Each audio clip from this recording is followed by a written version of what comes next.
You press your back against the rough cave wall. The rain has been drumming for 3 days straight. The world outside has dissolved into a gray sheet of water, and you can barely see the edge of the clearing from where you sit.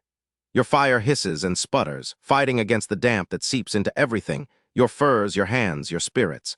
For 99% of human history, weather dictated your schedule. You didn't have a roof that didn't leak. You didn't have central heating or a door that sealed. So what did you do when you were stuck inside for days on end? The first thing you did always was fight the wet. Keeping a fire alive in a downpour was a full-time job. You'd already learned the hard way that a dead fire meant cold, darkness, and no way to cook the meat that was starting to soften. So you spent the first few hours of the first rainy day gathering dry wood from the deepest corners of your shelter. The twigs you'd stashed last summer, the bone-dry pine knots tucked behind boulders. You fed the flame carefully, coaxing it, cursing when the smoke blew back in your face. You learned to arrange the stones around the hearth to deflect the drafts.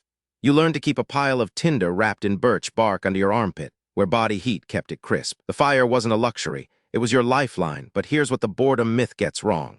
Ancient humans were not sitting around twiddling their thumbs, staring at the rain in despair. Their days were never empty. There was always something to do. You reach for the stone tool you broke last week. The hafting has loosened and the edge is dull. Rain days were perfect for tool maintenance.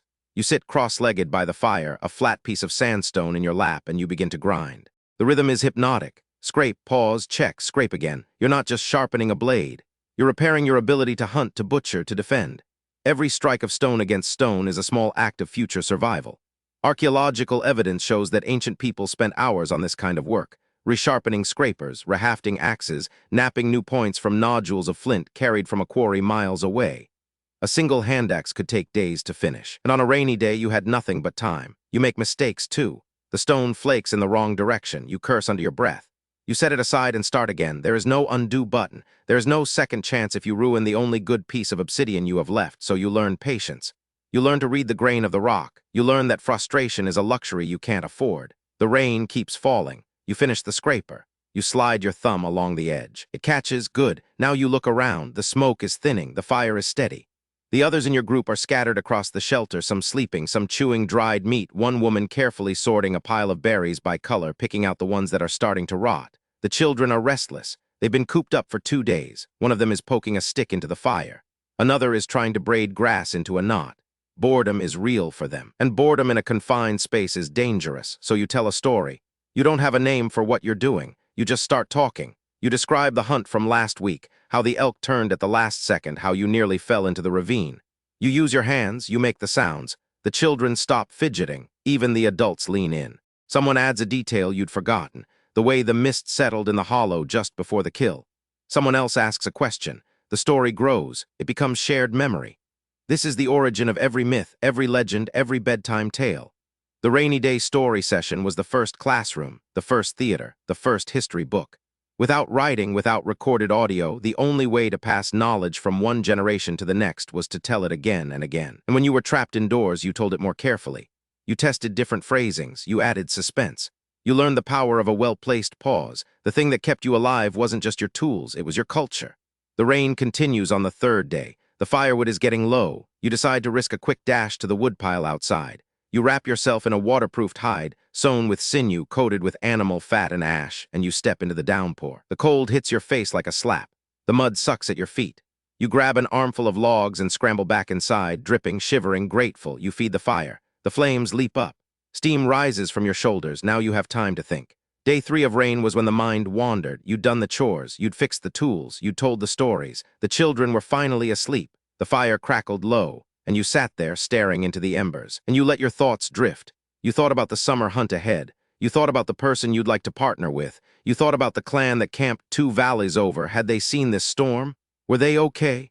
You thought about the berries you'd found last year and whether they'd come again. This was planning. This was strategy. Without a written calendar, without a phone to scroll, the only way to prepare for the future was to sit in the quiet and imagine it.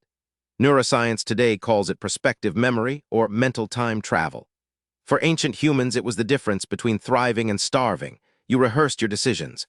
You ran through the steps of a hunt in your mind, simulating every outcome. You practiced your routes. You made lists not on paper, but in the architecture of your brain. And sometimes you did nothing at all.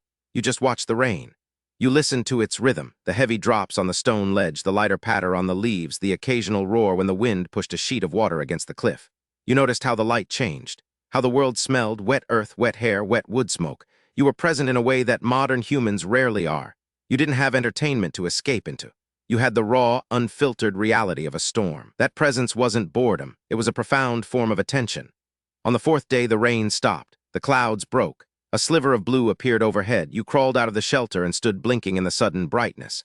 The world was washed clean. The creek was roaring. The air smelled alive. You took a deep breath and you stretched and you began to walk toward the forest edge to check the animal trails.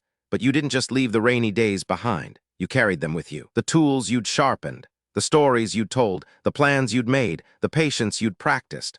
All of it was now woven into your mind, your hands, your relationships. For 99% of human history, rain days weren't wasted days. They were the days that made the dry days possible. They were the days when you became more than just a hunter-gatherer. You became a storyteller, a craftsman, a strategist, a member of a community that shared a past and imagined a future. So the next time you find yourself stuck inside during a storm, think of that. Think of the fire you're tending, maybe not a real fire, but the warmth of a home, a book, a quiet conversation. Think of the tools you're maintaining, maybe not a hand axe, but a skill, a recipe, a piece of code. Think of the stories you're telling to your kids, your friends, yourself. The rain keeps falling, it always has, and you keep living, you keep sharpening, you keep telling, you press your back against the rough cave wall.